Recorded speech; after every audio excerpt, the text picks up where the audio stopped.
오늘 본문은 부활하신 예수님이 제자들의 고향인 갈릴리 호수로 찾아오십니다.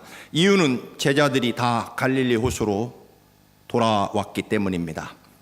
누가복음에 의하면 예수님이 부활하셔서 갈릴리로 가라고 명령을 하시기도 했습니다. 오늘 베드로에게 예수님께서 아주 엄숙하고 중요한 질문을 하고 계십니다. 요한의 아들 시몬아, 네가 나를 사랑하느냐? 3번 질문을 하십니다. 우선 예수님을 만나고 나서 예수님이 이름을 지어주신 그 이름은 베드로죠. 그런데 예수님이 베드로야라고 부르지 않으시고 요한의 아들 시몬아라고 예수님을 만나기 전에 세상에 가졌던 그 이름으로 시몬을 부르시게 됩니다.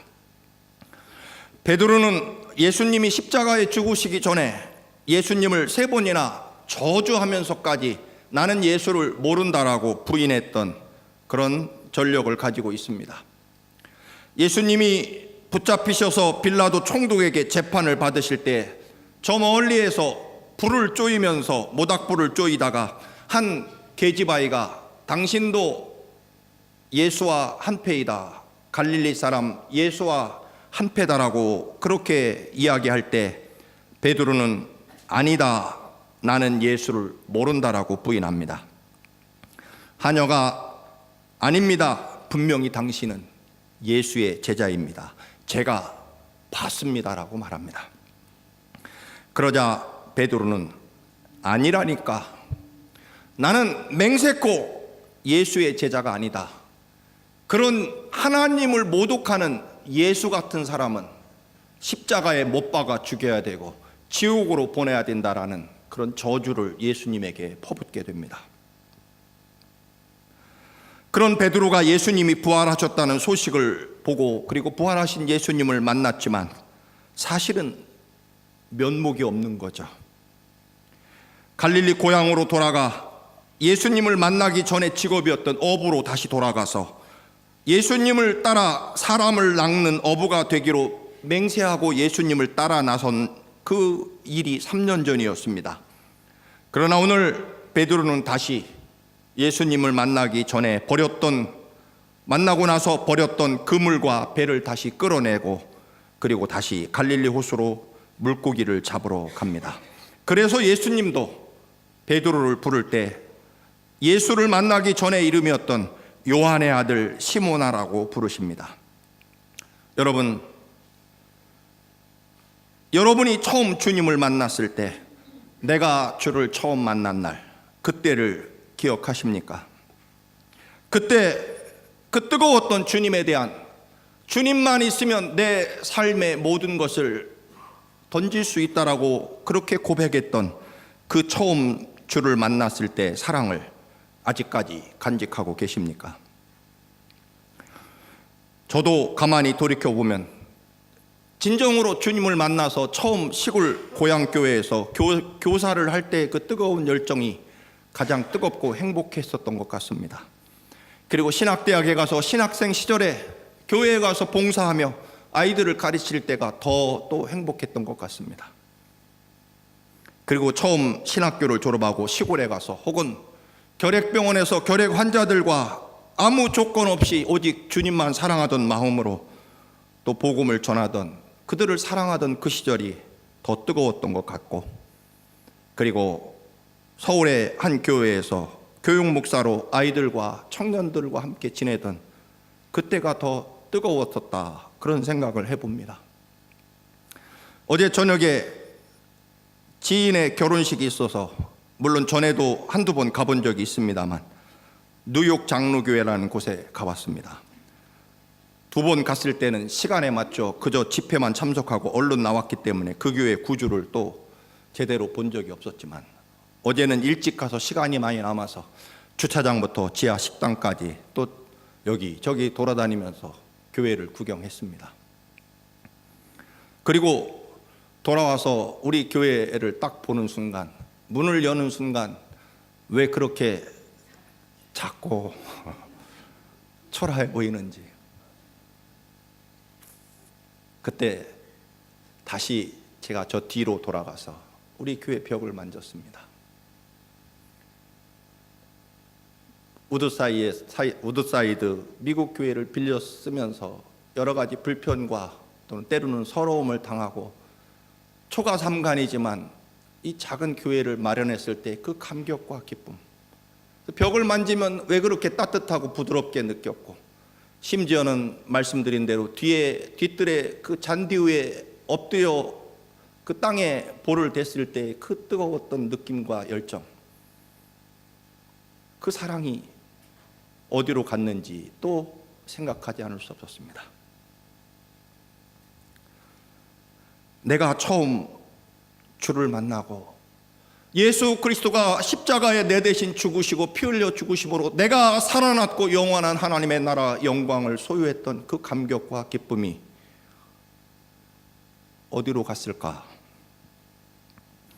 베드로가 인류 역사상 가장 위대한 은혜가 무엇입니까? 주님이 죽음을 이기시고 살아나서 우리에게 영원한 하나님 나라와 영생을 주신 것이고 십자가에서 내 죄를 모두 씻어주신 것일 것입니다.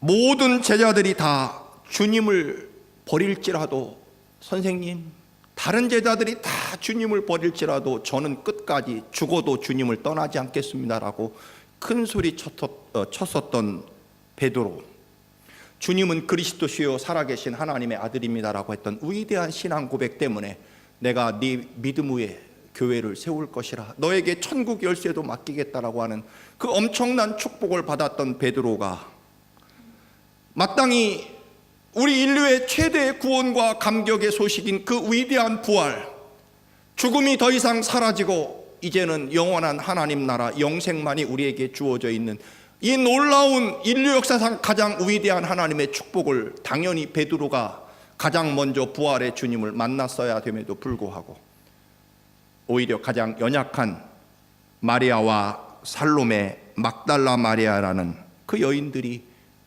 이 인류 역사상 무엇과도 비교할 수 없는 죽음을 이기시고 영원한 하나님 나라 구원의 역사를 이루신 이 부활을 그 여인들이 목격하고 만다 하는 것입니다.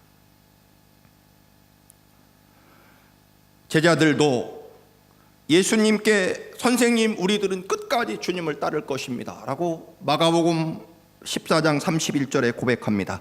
그런데 그들은 심지어는 빨가벗은 몸으로 도망을 치기에 급급합니다.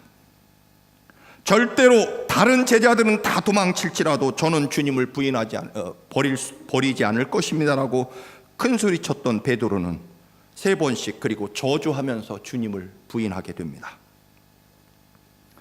여러분, 사실 그 당시에 제자들은 죽은 자가 다시 사흘 만에 살아난다는 사실은 믿기 어렵죠.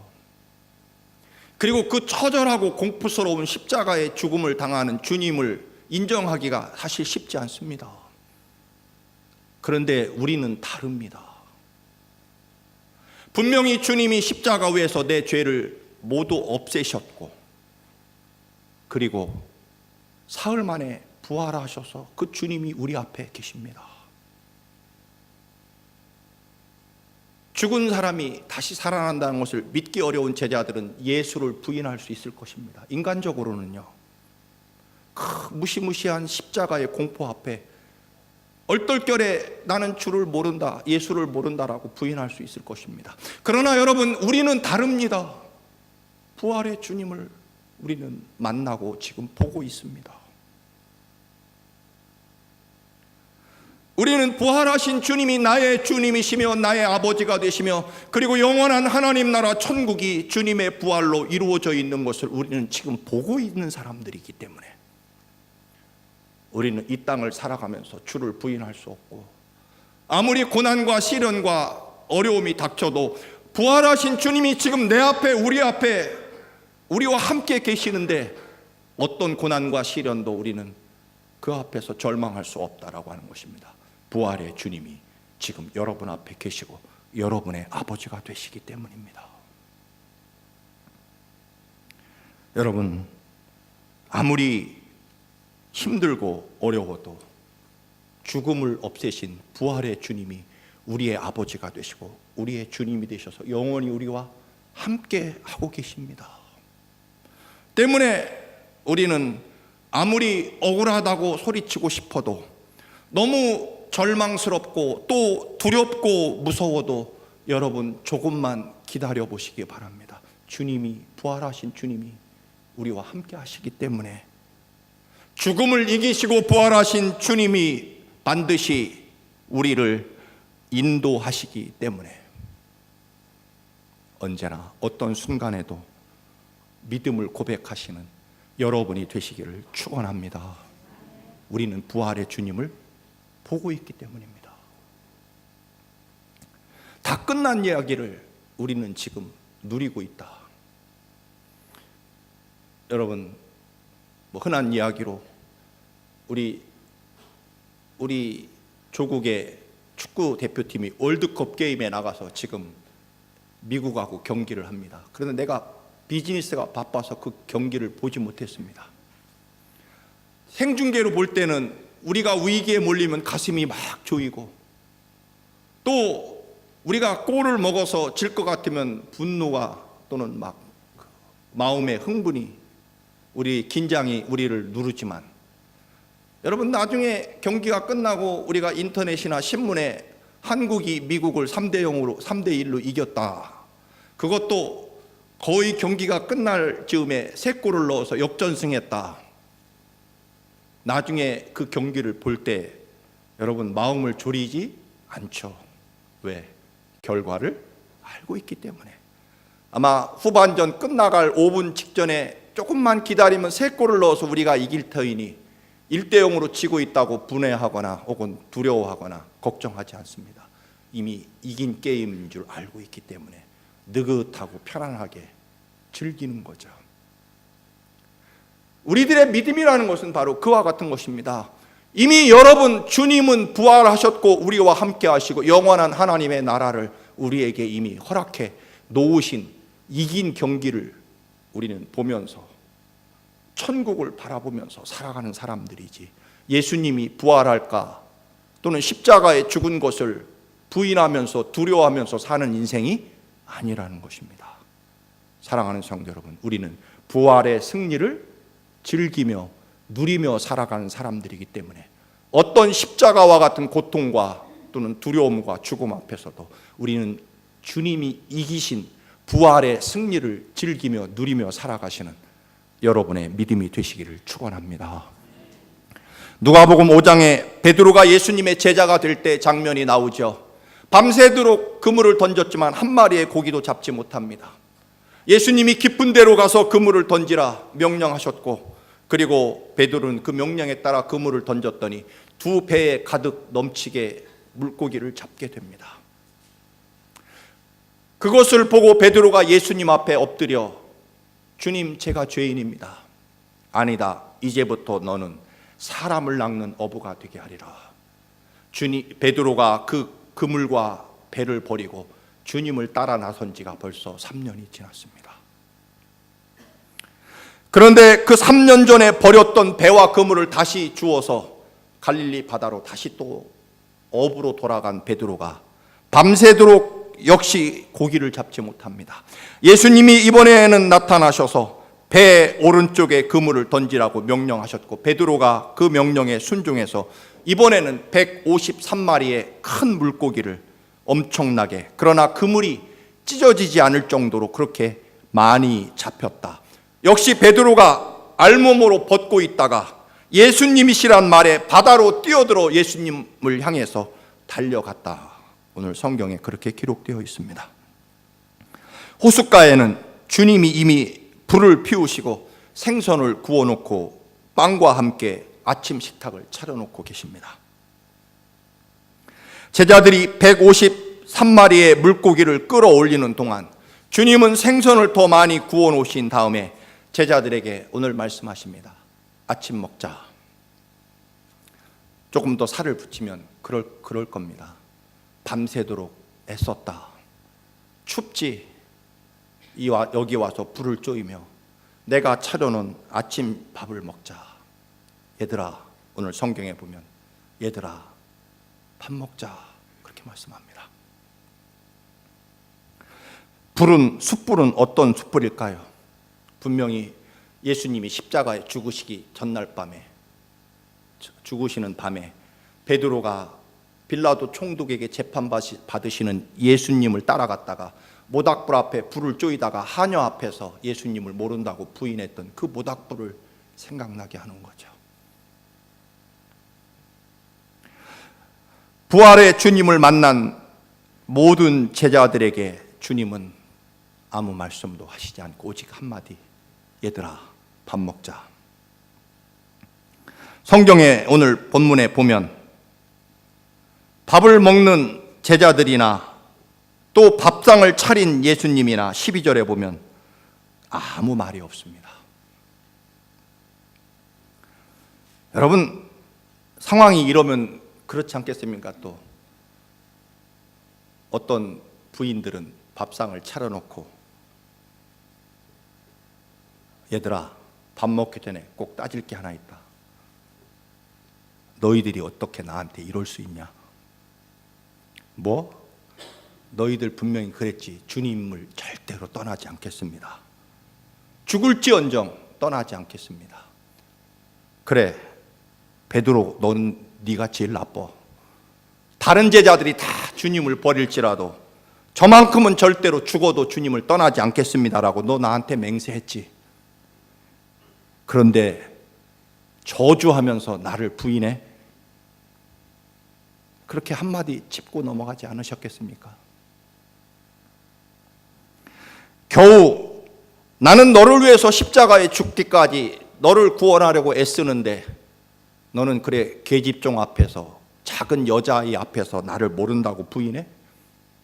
너 어떻게 그럴 수 있니? 내가 너를 사람을 낳는 어부가 되게 해주겠다고 3년 동안 데리고 다니며 가르친 게 얼마고, 내가 너를 특별히 사랑하고 예뻐해 준 게 얼마인데 너 나한테 이럴 수 있니? 그리고 겨우 부활한 나를 만나고 나서 또다시 옛날 3년 전에 버렸던 그물과 배를 다시 끌어내서 또 옛날 어부로 돌아갔느냐? 너 겨우 그거밖에 안 되느냐? 그렇게 좀 한번 따지고 넘어가지 않으셨을까요? 아마 제 성질 같아서는 밥상을 차려놓긴 했지만 이런 말도 하고 싶었을 것 같습니다. 미안하다.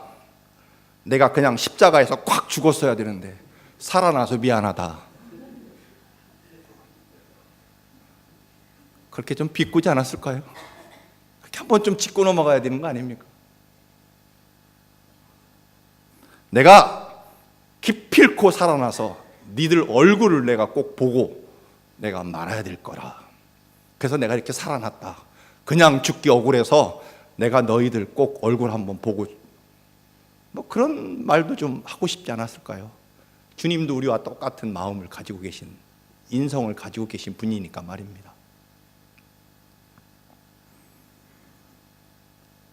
아닙니다, 여러분. 그렇지 않습니다. 예수님은 원래 자기 자리로 돌아간 제자들에게, 밤새도록 그물질하느라 춥고 배고픈 제자들에게, 그 빈 배로 돌아오는 제자들에게 예수님은 비록 다시 옛날로 돌아갔지만 그 고기잡이하는 배에 일단 고기를 가득 채워주십니다. 비록 너희들이 어부로 다시 돌아갔지만 밤새 애쓰는 제자들을 위해 주님은 가득가득, 그것도 옛날보다 훨씬 큰 물고기로 153마리나 그물이 찢어지지 않는 게 기적일 정도로 많이 고기를 잡게 해주십니다. 그리고 거기서 끝나는 것이 아니라 친히 불을 피워놓으시고 생선을 구우시고 빵을 데워서 아침상을 차려놓으십니다.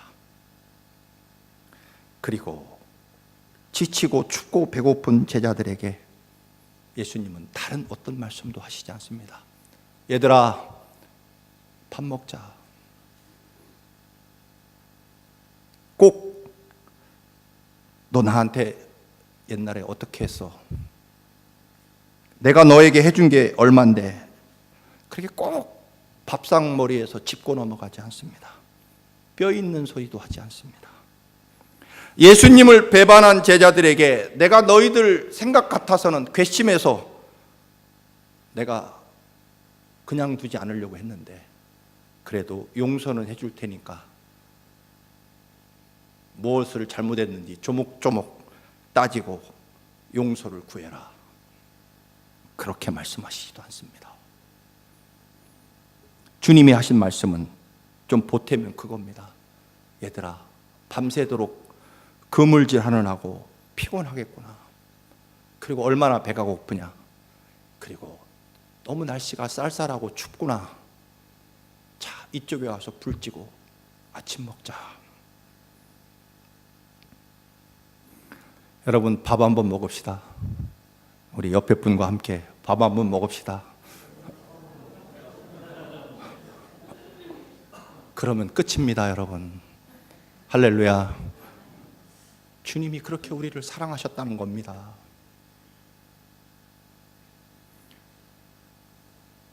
십자가의 그 모진 고통과 피를 흘리며 제자들을 위하여, 인류를 위하여 십자가에 죽으시겠다고 할 때 자기만 살겠다고 다 도망가버리고 외롭게 십자가에서 홀로 죽어가실 때 주님이 얼마나 고독하고 서운해 하셨을까요?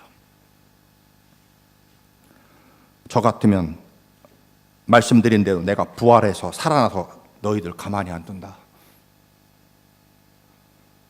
아닙니다, 여러분. 그냥 조용히 밥상 차려놓으시고 얘들아, 배고프지? 밥 먹자.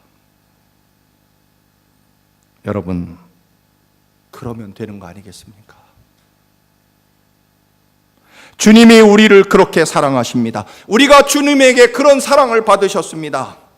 우리가 그렇게 용서를 받았습니다. 끝없이 주님을 만날 그날 이후에 여전히 우리는 주님을 배반하고 주님을 차마 믿지 못하고 주님을 모른다고 하고 툭하면 옛날 성질과 감정을 또다시 나타내고 나 자신에겐 한없이 너그럽고 상대에게는 한없이 따지고 비판하며 반드시 죄를 낱낱이 밝히고 용서를 빌어야만 용서해주고, 아니면 내가 너에게 따질 일이 있는데 내가 예수님 때문에 지금 참고 있는 거 알고 있지? 그걸 꼭 알려줘야 됩니다. 내가 참기는 하는데 참는 것을 너는 지금 알고 있어야 돼. 그거 참는 거 아닙니다. 그것도 아닙니다. 153마리의 그 엄청난 물고기가 잡히도록 주님은 자신을 떠나서 빈배로 밤새도록 헤매고 있는 제자들에게 그래도 배를 가득 채워주십니다. 여러분, 교회 공동체는 결코 찢어질 수 없다는 것입니다. 우리는 그리스도의 보혈의 피로 만들어진 한 공동체입니다. 한 생명체입니다. 부활의 주님이 우리를 식탁에 같이 초대하십니다. 그 어떤 자격이나 어떤 죄나 어떤 부끄러움도 따지지 아니하고 주님은 그저 얘들아, 내가 차려놓은 구원의 밥상, 이 생명의 밥상에서 함께 밥 먹자. 그것뿐입니다. 오늘 찬송의 유난히 준비 찬송에 사랑하는 아들아, 네가 나를 사랑하느냐.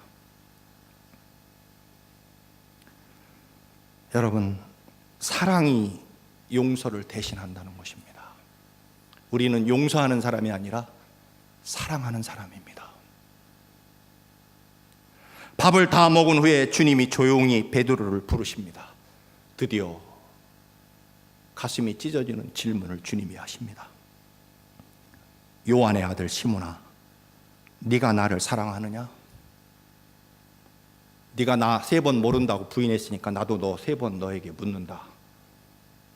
그런 의도가 전혀 아닙니다, 여러분. 너 나 모른다고 3번 부인했으니까 너도 3번 나를 사랑한다고 말해야 돼. 여러분, 그런 의미가 아닙니다. 성경을 잘 보시면. 네가 나를 3번 모른다고 부인했지. 그래서 얼마나 아프고 힘드냐.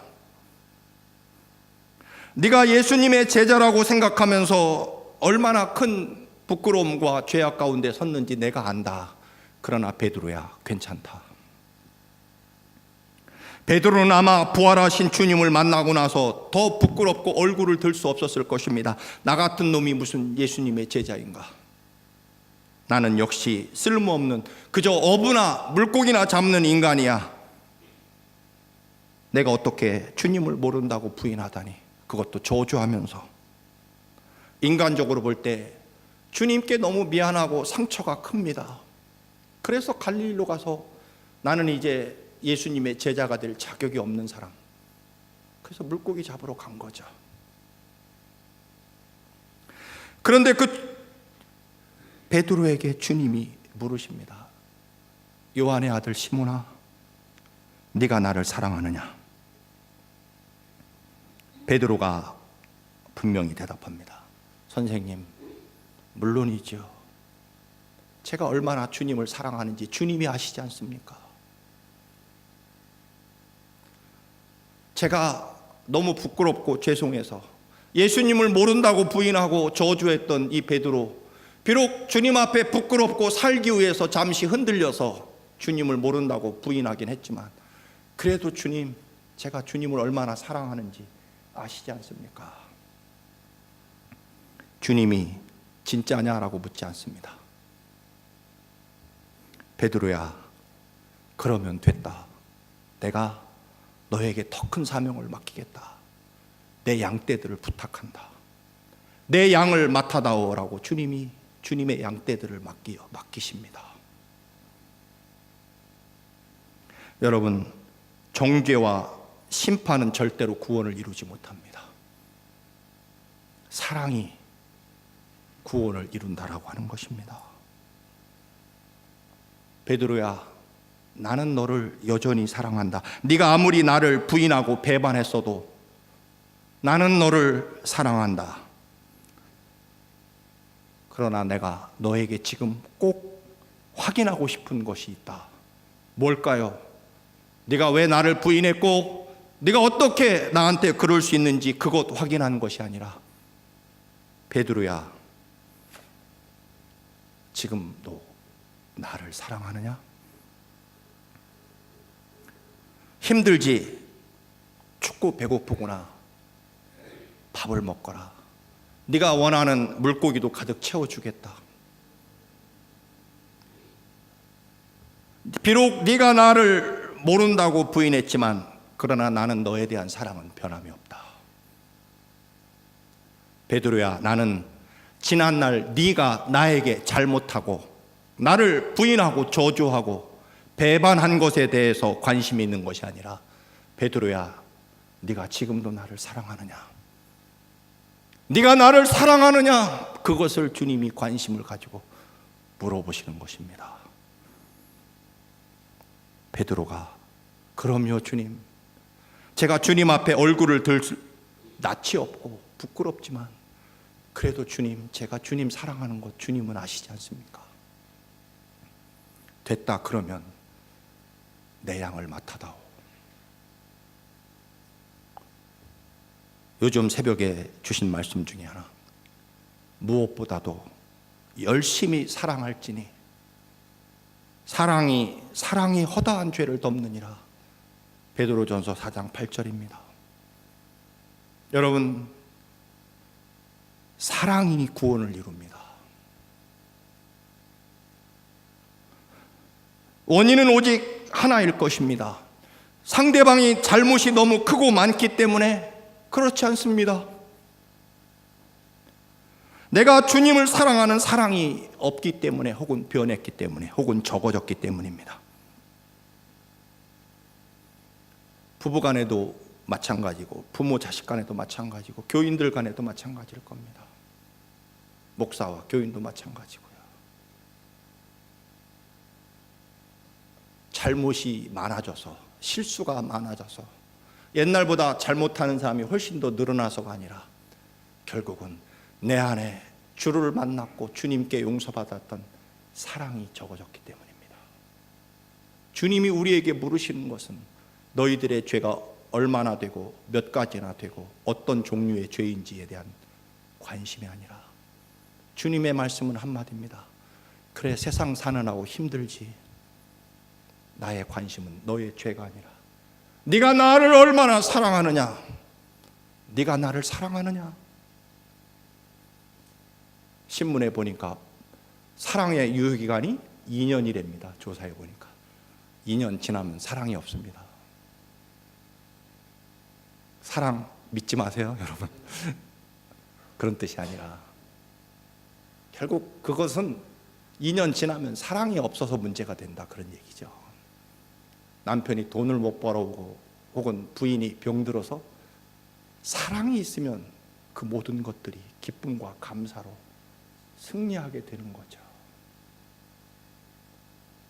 여러분, 지금 주님께서는 네가 나를 3번 부인했으니까 너도 3번 나를 사랑한다, 그런 숫자 노름이 아닙니다. 네가 정말로 나를 여전히 사랑하고 있는지 그것 확인하고, 베드로야 네가 나를 사랑하는구나, 그러면 됐다. 내 양떼들을 기꺼이 너한테 맡기겠다.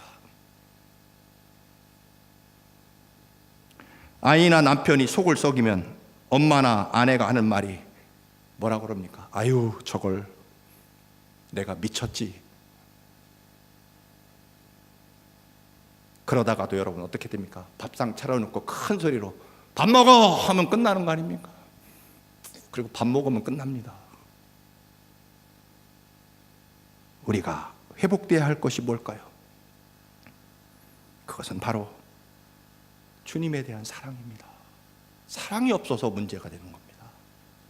문제가 있어서가 아니라, 문제가 크고 어려워서가 아니라, 그것보다 더 큰 그 뜨거웠던 주님에 대한 사랑이 없어서 다시 그물 붙잡으러 가고 배 끌어다가 고기 잡으러 갔기 때문에 문제입니다. 사랑하는 청함교회 성도 여러분,